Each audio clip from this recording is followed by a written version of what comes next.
bienvenidos a Pura Vida Católicos. El día de hoy vamos a continuar con Apocalipsis capítulo 2, versículo del 12 al 17. Oración inicial. Señor Dios, que prometes poner tu morada en los corazones rectos y sinceros, concédenos por tu gracia vivir de tal manera que te dignes habitar en nosotros.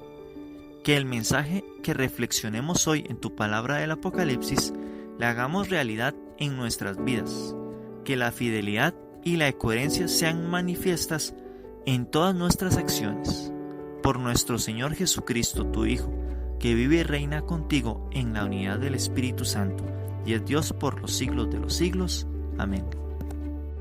Hoy nos toca hablar de la carta dirigida a Pérgamo, pero vamos a conocer un poco de ella.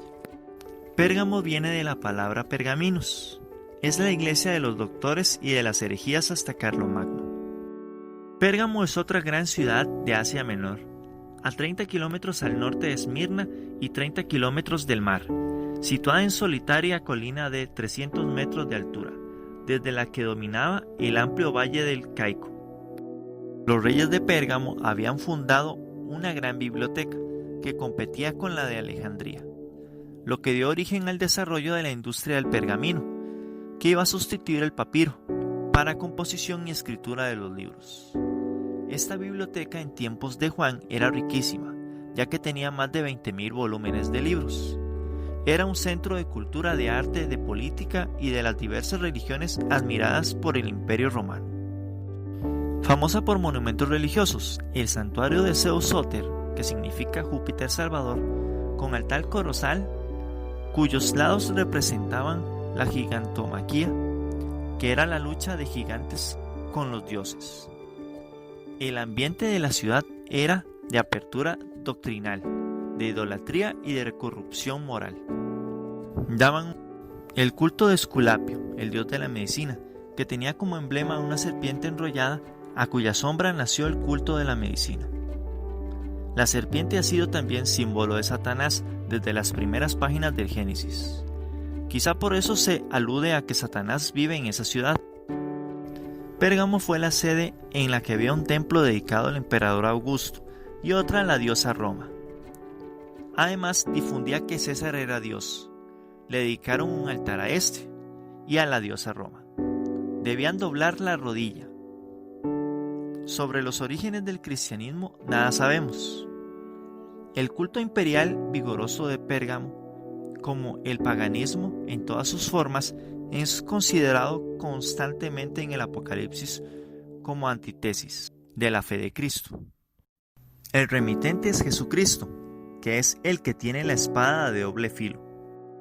Aquí Jesús se presenta como un guerrero dispuesto a luchar, el poder irresistible de la palabra divina, la palabra de Cristo que penetra como espada de doble filo. Los infieles serán combatidos por el mismo Jesucristo, con la espada de su boca. Jesús estará dispuesto a entrar en pelea contra sus opositores, que le niegan el nombre de Señor, al adorar a los ídolos y al Estado. San Pablo utiliza semejante comparación, muy parecida a la que se nos presenta en el Apocalipsis, porque la palabra de Dios es viva y eficaz, y más cortante que todas las espadas de dos filos, y penetra hasta partir el alma y el espíritu, las coyunturas y los tuétanos, y discierne los pensamientos y las intenciones del corazón. Hebreos capítulo 4 versículo del 12 al 13. Ahora vamos a hablar del juicio. Sé que tú habitas donde está el trono de Satanás. A pesar de todo permaneces fiel a mi nombre y no has renegado de tu fe en mí, ni siquiera en la época de Antipas, mi testigo fiel, al que mataron en lugar donde habita Satanás.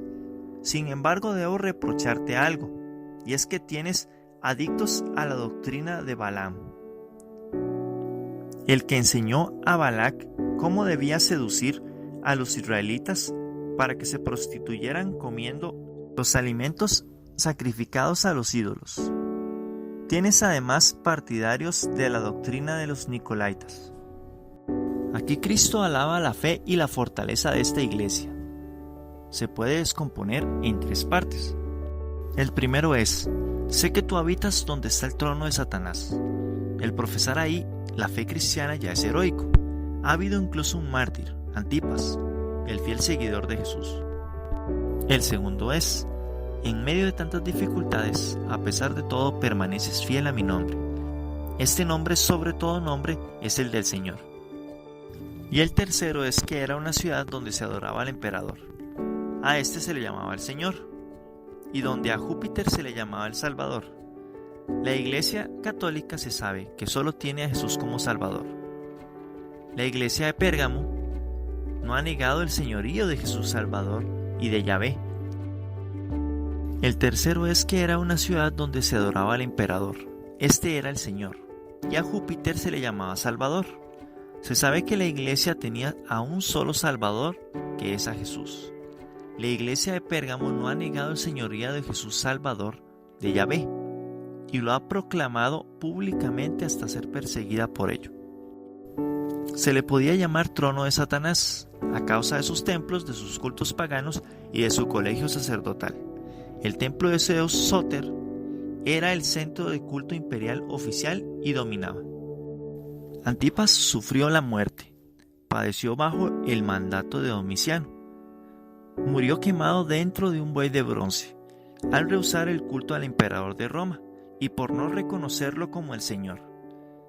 Todos los cristianos se oponían tenazmente desde ya a ese principio, porque lo consideraban como un título divino, que no era lícito dar a ninguna persona humana.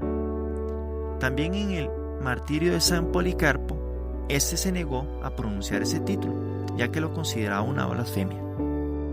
A pesar de una fidelidad demostrada por la iglesia de Pérgamo, el Señor tiene sus quejas contra ella, pues toleran los Nicolaitas, que se identifican con los secuaces de Balaam, famoso adivino llamado por Balac, el rey de Moab, para que maldijera a israelitas que amenazaban su reino. Pero obligado por Yahvé, profirió sobre los israelitas magníficas bendiciones. En Números capítulo 31 versículo 16 sabemos que las mujeres moabitas y madianitas introdujeron a los israelitas, por consejo de Balaam, a tomar parte en los cultos idolátricos de Balat Fogot, con escándalos a los hijos de Israel, a comer de lo sacrificado a los ídolos y a fornicar. Balaam quedó en la literatura judaica como el prototipo inductor del mal. En semejanza a Balaam hay varios doctores que con sus doctrinas erróneas inducen a los fieles al mal, banquetes de los ídolos, sacrificios paganos y dejarse llevar por el desenfreno moral. El problema de la idolatría preocupó ya desde el principio a los apóstoles. San Pablo decía que había que intervenir en ese asunto para dar normas concretas a las cuales debían atenerse los fieles. Según esto, la fornicación de la que se nos habla hay que entenderla como la convivencia con la idolatría. La idolatría es considerada como fornicación, ya que se consideraba a Israel como la esposa de Yahvé. Además, en las fiestas religiosas llevaban consigo desórdenes morales sexuales como la fornicación. Tienen y aceptan algunos partidarios de los Nicolaitas. Hoy podemos relacionar eso con la tolerancia sexual hedonista. Cristo denuncia el hedonismo, que hoy está carcomiendo al cristiano en los niños y jóvenes, la doble vida y la doble moral en la que se vive. Hoy día el sano ecumenismo se pasa fácilmente al sincretismo religioso, que es hacer de todo lo de las demás religiones. En otras palabras, mezclarlas. Fácilmente pensamos que da lo mismo ser católico, luterano o pentecostal. Es verdad que damos culto al mismo Dios, o que Dios es el mismo, pero no es el mismo que tienen unos y otros. Jesús es el mismo, pero el contenido doctrinal de cada secta o denominación religiosa que interpreta a su manera el mensaje de Jesús no es igual. La apertura en cuestiones de fe no es índice de cultura, sino de poca firmeza o poca fidelidad. Ahora vamos con la conversión. Aquí dice: arrepiéntete o iré enseguida para combatirlos con la espada de mi boca. Cristo exhorta al arrepentimiento y a la corrección. De lo contrario, el fallo de su justicia será pronunciado por su boca, con su respectivo castigo, y destruirá con la espada de doble filo a sus prevaricadores. Cristo es misericordioso, pero también es juez y Señor, y no puede tolerar que el fruto de su redención se pierda en cobardías. La ambigüedad ni la incoherencia cuadran con quien es la verdad. Poner su mirada en la palabra de Dios, al Evangelio, purifica el pensamiento y limpia la mente. La palabra de Dios como fuente rehabilitadora, porque la palabra de Dios tiene vida y poder. Es más cortante que cualquier espada de 2 filos. Vamos a hacer mención también en la parte en donde dice: Jesús es misericordioso, pero también es juez y justo. Se sabe que Jesús es misericordioso, pero en este momento vivimos en un tiempo en el que se considera una falsa misericordia de Dios, lo cual es que ahora la gente peca y espera que se le perdonen los pecados sin saber que existen las consecuencias. Incluso ahora se tiene miedo de corregir a una persona, ya que te dicen que no eres Dios para juzgar. Y aquí claramente nos está diciendo que nosotros tenemos que señalar el pecado, ayudar a las personas a convertirse, pero señalar el pecado. Ahora vamos a hablar de la escucha. El que tenga oídos, que oiga. Habla el Espíritu Santo, inspirador de los profetas. Es el Espíritu de Cristo el que habla, que conoce el corazón de los hombres y valora sus acciones para reprender y corregir. A los que andan en la justicia de sus mandamientos, en la ley que Él nos ha ordenado para que vivamos, el que es piadoso en el Señor vivirá para siempre. El paraíso del Señor, los árboles de la tierra, son sus devotos. Su semilla es arraigada para siempre. No serán deshojados en los días del cielo, porque la porción y la heredad de Dios es Israel. Ahora vamos a hablar de la promesa. Al vencedor le daré de comer el maná escondido, y también le daré una piedra blanca en la que está escrito un nombre nuevo, que nadie conoce fuera de aquel que lo recibe. El maná es el alimento caído del cielo enviado por Dios. Éxodo capítulo 16, versículo 4. Una muestra de este maná se conservó en el Arca de la Alianza. Éxodo capítulo 16, versículo del 32 al 34. El maná, junto con el árbol de la vida y el agua de la vida, forman el alimento de la inmortalidad. En el Evangelio de San Juan, el maná es el símbolo de la Eucaristía, un alimento espiritual que da la verdadera vida eterna. El arcángel San Rafael le dice a Tobías: los ángeles se sustentan de un manjar invisible y de una bebida que los hombres no pueden ver. Tobías capítulo 12, versículo 19. Un alimento sobrenatural, especial, proveniente directamente del Señor. San Pablo había dicho: vuestra vida está escondida con Cristo en Dios. Cuando se manifieste Cristo, vuestra vida, también vosotros seréis manifestados con Él en la gloria. La piedrecita blanca, que hay que recordar que el color blanco significa victoria y alegría, es una imagen de los talismanes protectores que llevaban un nombre mágico grabado. Esta piedrecita simboliza el billete para entrar y tomar parte del banquete celestial en el reino de los cielos. Es como una invitación personal que Jesús proporciona para el banquete final en sus bodas. Hoy simboliza la absolución en la confesión. La literatura rabínica también refiere que con el maná cayeron del cielo piedras preciosas. El nombre nuevo que va escrito sobre la piedrecita alude a un nombre de Cristo. Apocalipsis capítulo 3 versículo 12.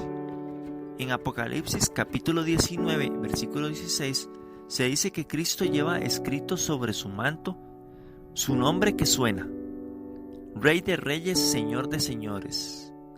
El que posee ese nombre conoce su sentido y únicamente será gustado por los fieles que han triunfado. Se manifiesta el lazo íntimo entre Cristo y el alma del cristiano. El nombre nuevo puede equivaler a santo y seña que facilita la entrada al banquete celestial. Es la nueva identidad en Cristo. Yahvé cambia el nombre a quienes elegía para una misión especial. Abraham, Israel, Pedro, fueron varios. Al cambiar el nombre, Yahvé comunica también la misión y rodea a la persona con los dones necesarios para cumplirla. El fiel, al recibir el nombre nuevo, entra en una nueva relación con Jesús y recibe una misión salvadora dentro de la iglesia. Por eso los santos son intercesores. ¿Cómo me llamará Dios a mí? Es la pregunta que cada uno debemos realizarnos. El nombre de pila importa poco. A la Virgen todos la llamaban María, menos Dios, que la llamaba llena de gracia. Yo sé que tengo un nombre ante Dios, lo sabré cuando llegue a su gloria, y entonces cumpliré con cabalidad la misión que Él me confió. Y con eso terminamos el video de hoy, no sin antes pedirles que recemos por el Papa Francisco, ya que en este momento está sufriendo muchas persecuciones. Si les gustó el video, denle me gusta, denle a la campanita para recibir todas las notificaciones y nos vemos en el próximo video.